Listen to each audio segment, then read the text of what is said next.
Well, the only puller I have is this little thing, and even with a lot of heat I can't seem to get this thing off, so I'm probably going to start cutting bearing outer race and then probably welding on the inner race, and I'll get it off. But I figured I'd get some kind of documentation for whatever this is. I'm working on the transmission now. It has these steering clutches that are mounted down in the frame. Don't ask me how they work, but I know that there's supposed to be one. There's only one on one side. So there's 8 total.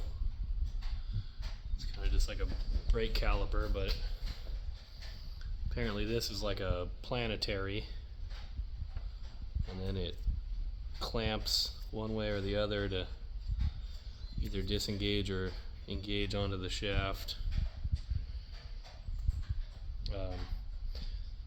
Ironically, this is the heavier duty option. The other one in my other machine, this is all separate. There's a forward reverse gearbox and then a chain drive to what just appears to just be a shaft with 2 steer brakes, and then your actual turn clutches are more like a little wavy disc like you would see on a riding lawnmower brake, and then when the waves get to the raised part of the wave, that's like where they engage, and then when they back off they're in the recess of the wave, so they're just like 2 steel wavy plates. So yeah, I don't think that that's the setup I want to go with. So this one is at least serviceable. People use these. I could find a manual for it. This is an ATEX or ATEX. The other one is made by a company called Otako, and the only thing that I could find about the Otako Bazoo is what it's called, is something about a local museum putting one on display because they're proud of what they built locally in the 70s. And from everything I've found, there's probably less than about 12 in existence. So as cool and neat as it is, like, it's sought after. Like, nobody wants them, nobody knows what they are. I don't think there's any inherent value in it, and it seems like kind of a terrible design, and maybe that's why they didn't make a lot of them. They weren't successful. But the body is cool, it looks cool, so we're gonna do this 8. And the widths are identical, which is a crucial number. They're both 23 and 3/8 from the outside of the frame to the outside of the frame. Also, the Bazoo has 7/8 axle shafts. The ATEX has 1 inch, a little bit heavier duty, and the frame is just 1/8 inch flat bar or 3/16, versus the Bazoo, which is like, looks like a frame rail on a car, but it's just like sheet metal. So it's got some strength because it's C-shaped, but it's all rotted out on the bottom because the bottom of the sheet metal is just in the bottom of a tub. So this is all solid, you know, it's very simple. Box tubing, angle iron, flat bar. And the coolest thing is that the hub spacing is also different, unfortunately, but luckily there's just a whole lot of nothing in between the hubs. So I could shorten chains, and then I'm just gonna plasma the frame, probably take like a good 6 inches out of it, and then I could put each individual axle in the tub of that Bazoo. This would be going away too, this empty dead space here. And then I could just kind of squeeze the chassis down to fit the holes in that tub, because I think it would be easier than glassing it and trying to make my own holes to fit the ATEX axle width. So I think it's going to work. It's going to be a lot of work, but it's going to work. I had this thing running. I'll have a video of that. Drove it in here, and now my Yanmar, which has been dead reliable, this thing probably has like 50 hours on it. I mean, it was a brand new engine. It's not even a clone. It's a real Yanmar. It's the real deal. I know it just says diesel, but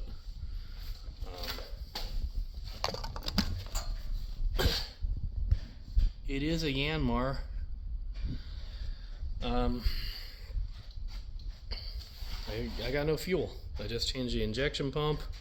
Still got no fuel. So maybe there's some kind of a governor. It's got oil, so it's not like a low oil pressure shut off or something. Maybe I need an actual pump to force fuel to it. The gravity seemed to be working. I thought maybe without the filter I clogged up my last injection pump, but the stock injection pump is probably fine because the replacement one's doing the same thing. So the cam is plunging.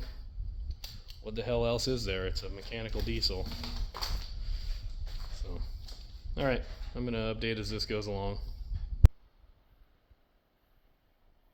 Let's see if we can get the bazoo in here. She runs, but she doesn't turn, and it's only 3-wheel drive.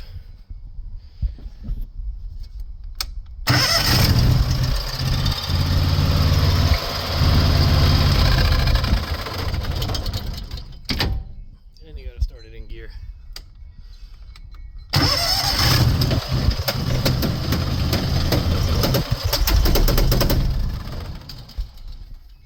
And it drove in here.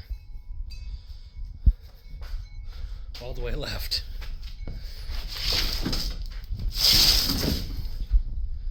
Okay. Bazoo in the shop. And then I'm going to take all that garbage out of there. I'm going to put the ATEX frame in there.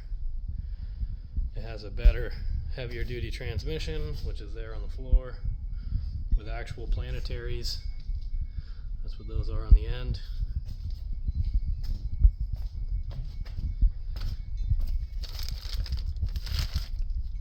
So, and you could get parts for an ATEX, whatever you call it. This bazoo thing, best I could figure, these are the frictions on these brake discs. And it's just kind of a wavy washer, like how a disc brake on a lawnmower is, and then when you push it, the two peaks of the wave washers clamp it together, and then when you pull back, it goes to the released spot. I mean, I don't know, there's something to be said for simplicity, but man, that is just, it's not very heavy duty.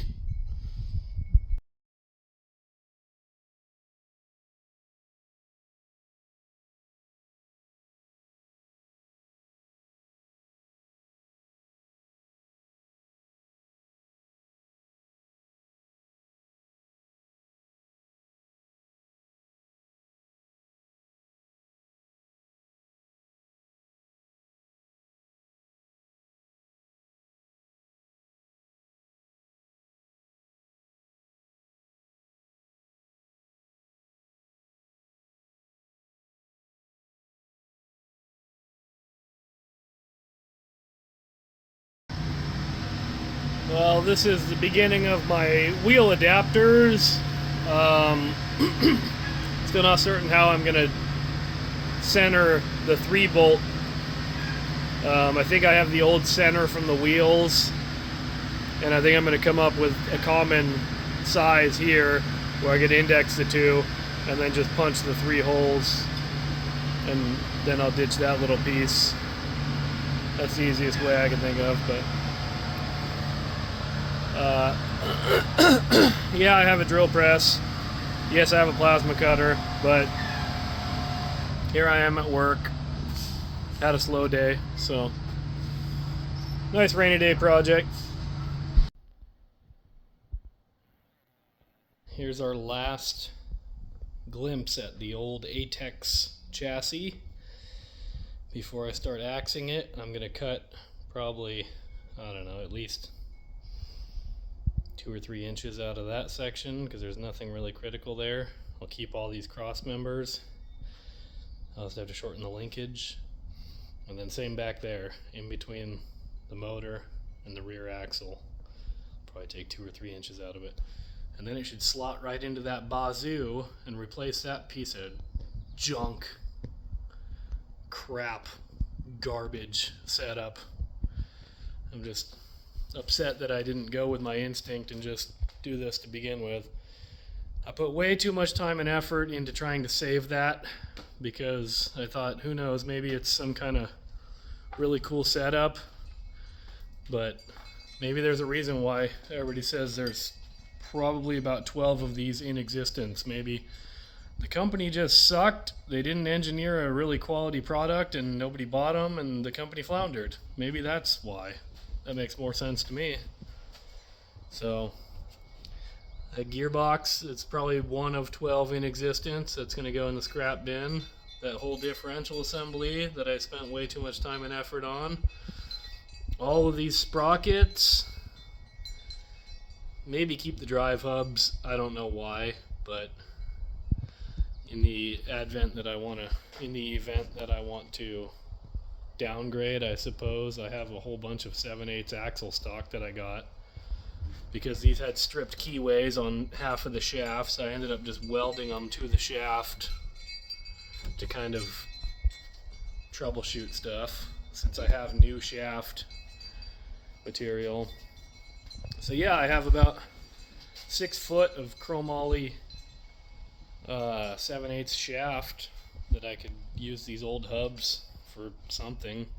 It'll probably sit up in the loft for 20 years and I'll never use it.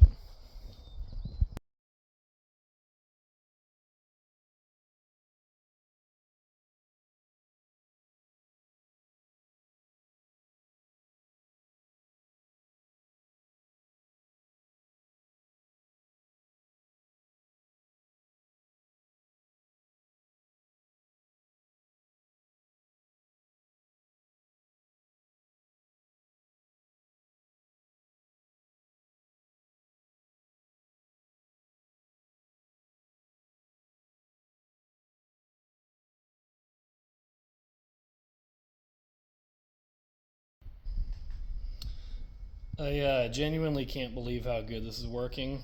I've seen a lot of YouTube videos that are basically like, you know, they were provided the welder, so they're probably shilling for them. But I am not a TIG welder. I just bought this kind of on somebody's recommendation, giving it a shot. I'm running off of 2 extension cords, a 3-way splitter, and then the 120 to 220 adapter cord. I'm in a position where I can't use the foot pedal, so I'm just using the button on the torch head. And I have no filler rod. And my gas regulator is broken, so I have no idea how much gas I'm putting out. And I can't believe I'm just fusion welding. And I was literally just trying to burn up the gas in my tank because I'm gonna put argon in it because I need to do some aluminum welding.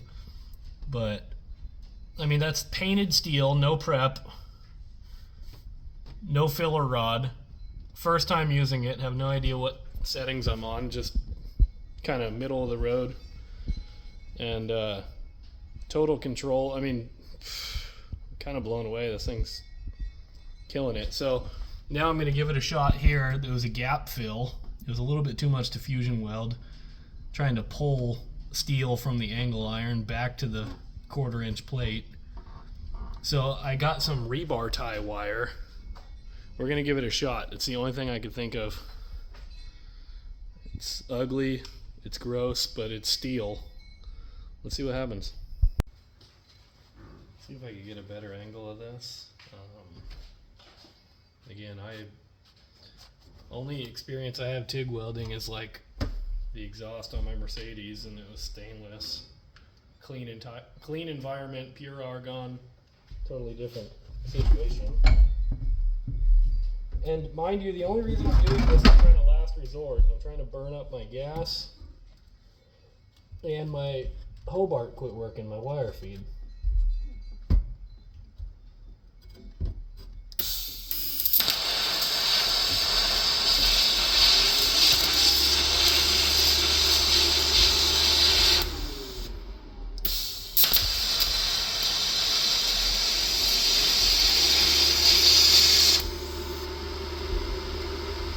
This actually works way better because I was worried about spatter melting into the fiberglass in the bottom of the hole.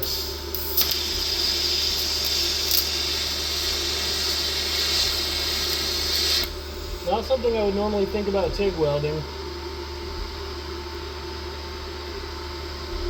But, or the things that I would think of using for TIG welding. Man, I'm blown away.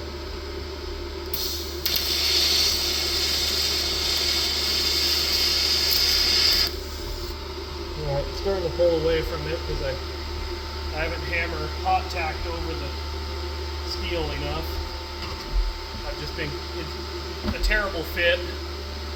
It's all just ghetto stuff being thrown together. I'm just trying to reinforce this trailer hitch back here so it's actually usable. It passes through the hole, and it was welded to the old frame, which I cut out. This is an ATEX frame in a Bazoo body. They're actually the same width. I just narrowed it. I shortened it like 4 inches because the axle spacing was 2 inches longer. The Bazoo is a little shorter. But anyways, I am fine with that. Some black paint. Start throwing all my new pillow block bearings in. The transmission I have resealed, so it's going to start going back together. New steer clutches. Yeah, she's coming along now. So as this project kind of spirals out of control, so I ordered these seals. It took over a month. I actually got my money back from the company, so they're essentially free, I guess, but put the whole project on hold forever. And they're actually a super common size, 2 by 1 by 3/8 of an inch. So 2-inch bore, 1-inch shaft. Well, the hubs were pretty well worn out, I think. Either the steel lip seal corroded the aluminum or something, because it's such a loose fit, it was never going to seal. So I'm now TIG welding up the bores, and no, it is not pretty, but if the seal hammers in there, and it's a rubber seal, so it should hammer past a little glob of weld, and then maybe even silicone the outside in case there's any gaps or something. It's really just a grease seal. I think the seal bearing pressed onto the shaft probably does, and then the wall of grease in between does most of the sealing. So yeah, that's where we're at. Transmission needs to go back in, then we can start mocking up chain lengths, and then I could start putting axles in, stub shafts, support bearings. Everything is kind of centered around the transmission at this point, so we're putting the transmission together. Me and Harry, he helped me compress this PTO spring because everything had to come apart just to change this output shaft seal. And then same with the other side, the other end of the transmission. This is clearly a very sanitary transmission rebuilding environment. This one was kind of pressed on the bearing shaft. I couldn't get it off without fear of breaking aluminum parts, so just pulled the whole through shaft, changed that seal. I'm stacking it all back together, and that'll slide all the way through the transmission. And hopefully we'll be setting it back in its cradle here with new steer frictions, and we're going to keep going. I'm assembling the final outboard planetary. I did this side.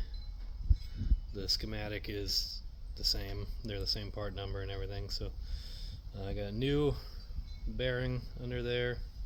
It's a double roller bearing. And then everything else is needle bearings. They're all in great shape. So just put the 3 planetaries around the sun gear, and then the outer, we got it all cleaned up, and then yeah, it just drops on. There's some sleeves for the needle bearings in there. I kind of kept track of everything. The only thing that didn't make much sense, there was one of these spacers. It was thinner than the others, and couldn't really see on the old grainy 70s diagram where it went, since both sides are identical. So the only thing I could figure was, since this one sits on a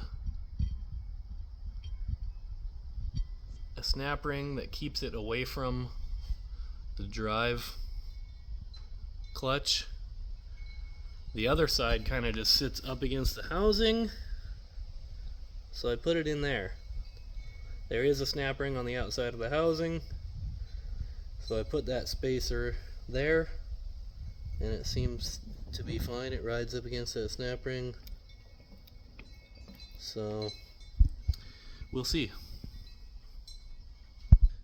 Alright, so this was the biggest project I needed to do, was I had to make another one of these, because the old one had to come apart in pieces.